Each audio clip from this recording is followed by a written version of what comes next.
રાજકોટમાં ભારે વરસાદ વરસી રહ્યો છે, જેને લઈ જિલ્લાના અનેક વિસ્તારો પાણી થયા છે।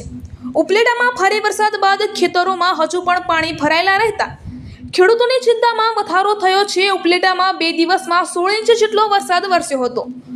ભારે વરસાદને કારણે ખેતરોમાં ઊભા પાક પાણીમાં ડૂબી ગયા છે, જેથી ખેડૂતોને પાક સળી જવાની ચિંતા છે। કપાસ, મગફળી, સોયાબીન જેવા પાક હજુ પણ પાણીમાં ગરકાવ છે। ખેતરોમાંથી પાણી ઓસરતા નથી। ખેડૂતોએ વાવેતરથી લઈ અને અત્યાર સુધી કરેલો ખર્ચ પાણીમાં ગયો છે। 1 વીઘા દીઠ 5 થી 6 હજારનું નુકસાન થયું છે।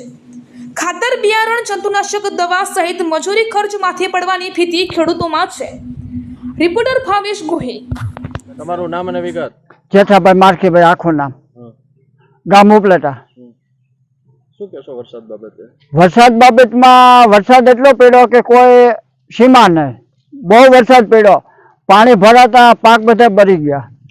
કોઈ પાક હાથમાં આવ્યું છે ને। મૂંગા ભાવના બિયારણ, ખાતર, સુફા, ભાડા ભત્તા, મહેનત મજૂરી બધું અટાણે નિષ્ફળ જાય આવ્યું છે।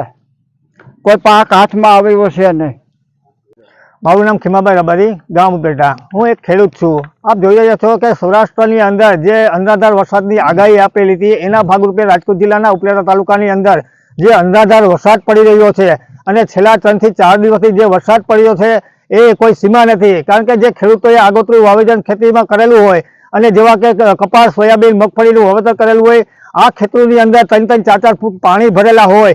આના હિસાબે જે ખેડૂતના જે પાકનું ધોવાણ અને જમીનનું જે ધોવાણ થઈ રહ્યું છે, હજી પણ જે વરસાદની આગાહી છે એના હિસાબે ખેડૂતો પણ ચિંતામાં છે કે હવે શું કરવું।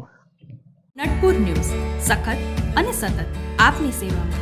અમારા ફેસબુક પેજ, ઇન્સ્ટાગ્રામ, યુટ્યુબ ચેનલને સબસ્ક્રાઇબ કરો અને ફોલો કરો।